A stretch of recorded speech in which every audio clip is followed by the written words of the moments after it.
Mike Allen. I'm the CEO of Strikepoint Gold. We're exploring for gold in Nevada, the Walker Lane trend.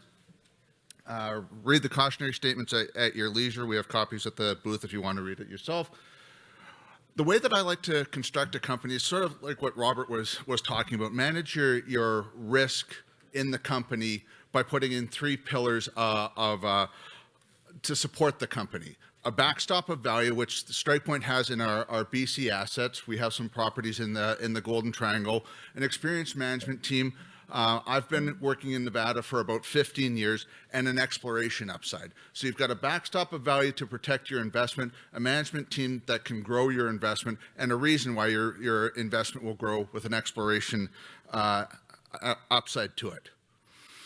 There's another part of the academics or the introductions of strategies of mine. Know where you are on the curve. Know when you're creating value, know when you're destroying value, and also know when to get out.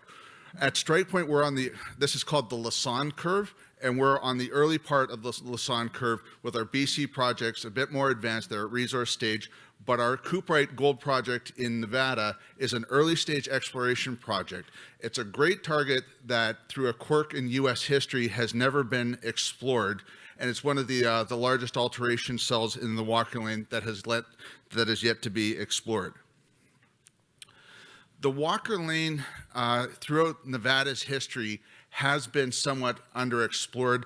During the 60s and 70s, when Nevada really had its heydays of exploration, you were working in the northern part of the state, the Carlin Trend, the Getchell Trend. These are big deposits. These are company-making deposits that are up in the northern part of the state. I was involved recently in a transaction. I had a company in Nevada called Northern Empire, and we bought the asset for $10 million, and we sold the company 16 months later for $120 million to Coeur Mining. They subsequently flipped the asset to AngloGold Ashanti because AngloGold has made a discovery in the southern part of the state. And in 2024, they put 13 million ounces on the board in Nevada. It's a very sobering discovery that these sorts of monsters still exist in Nevada today. This is about a 20-minute drive off the highway if you're sitting there with a rental car that you picked up in Las Vegas.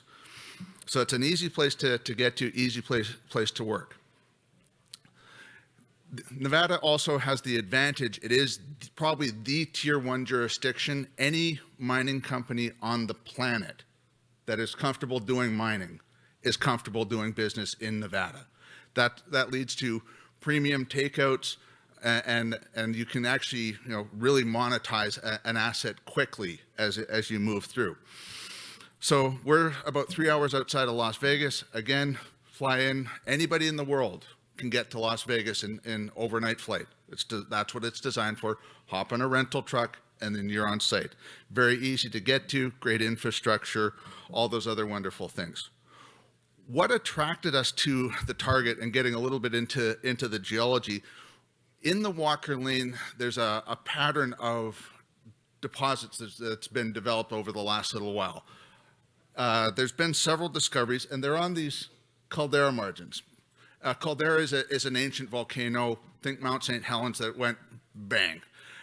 Around the edges, you get alteration, you get porosity and permeability, and you get deposits being formed. So this is the new discovery down on the southwest edge of the Rainier Mesa caldera, 13 million ounces. To the north of us, there's a 4 million ounce discovery that's being drilled off by Centerra. We're the one in the middle. There's a quirk in U.S. history that preserved this target. Back in the day, the U.S. was going to dispose of their nuclear waste underground, and this is on the access route in. They were going to put a train line down, actually went by Silicon and then off the map. Sterilized this project. A lot of academic work was done for it. It's right by the highway. There's a massive alteration cell, but nobody could drill it because it was in a staking moratorium. That moratorium came off, and that created the opportunity. So it's a very unique situation. Nevada is the silver state. It's the home of U.S. gold mining as well, and it's an untested target in Nevada in 2024.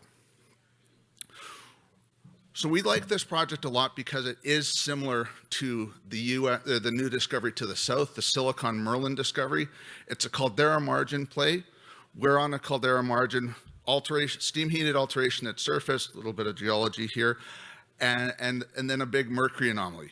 We spent a lot of time trying to validate the target, make sure that this is actually like silicon, and we've been able to do that.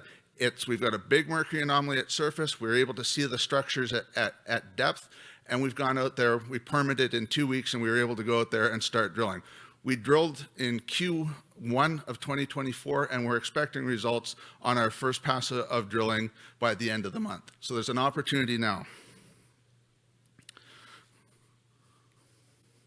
In terms of what we did to get ourselves up to this point, we did all the cheap boot work in 2024, the geochemistry, the geophysics, chargeability. We did our own mapping of the project, and this is where we had the project in late 2023. We actually had a conversation at the board level. Is there anything that Anglo Gold did before they made their silicon discovery that we need to do before we start drilling this? And the actual answer is we did more surface work trying to kill the target than Anglo Gold did. And so we were comfortable. We had a coherent, multi-discipline target, permitted and ready to go. In 2024, we did our one last line of geophysics, and we were very happy with what it showed us. Our surface mapping continues to depth these structures that we see, and it also spotted these red lines. The geophysicist calls these feeder structures, and what he has is chargeability metal reaching into resistor silicification. You put those two together and you get it's a hydrothermal system, and you're getting metal introduced into silicification. This is where deposits are formed. So our drilling targeted these zones of silicification and these feeder structures, and we were able to execute a 5-hole program. Where we are right now, we're happy with like the news release that Robert was talking about. We're happy with the rocks that went into the bag, but we're in this situation where God created gold, the devil spread it around. We're hoping for good results, but I think that what we've got is a good target. It's something that's big. It's in Nevada. It's very transactable, and we're in a situation where if we make a discovery, you're going to see that re-rating that Robert was talking about.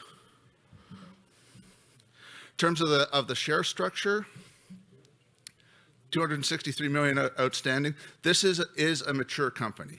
It's been around for about 15 years, so there is a significant share count.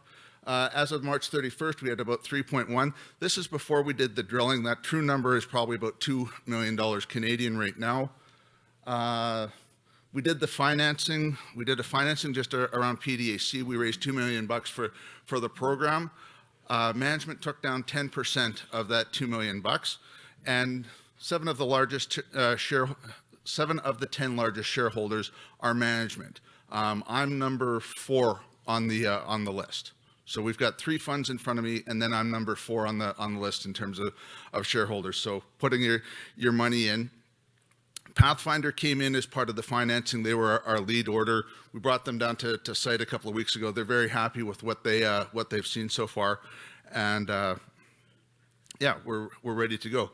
We're expecting our results to be coming out towards the end of the month.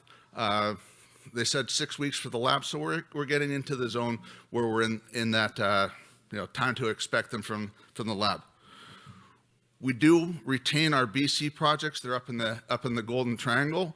These are high-grade assets, but they're a bit tough for drilling in terms of their access. I've got success in Nevada, so we're shelving those. We don't have to make any payments till 2030. In terms of the management team, obviously myself, Sean Kuhn, Adrian Fleming, he was just part of the deal. Reunion Gold just got sold to G2, and that speaks to the pedigree of the people that we have on the company. Anyway, 10 seconds left. That's Strikepoint. Thank you very much.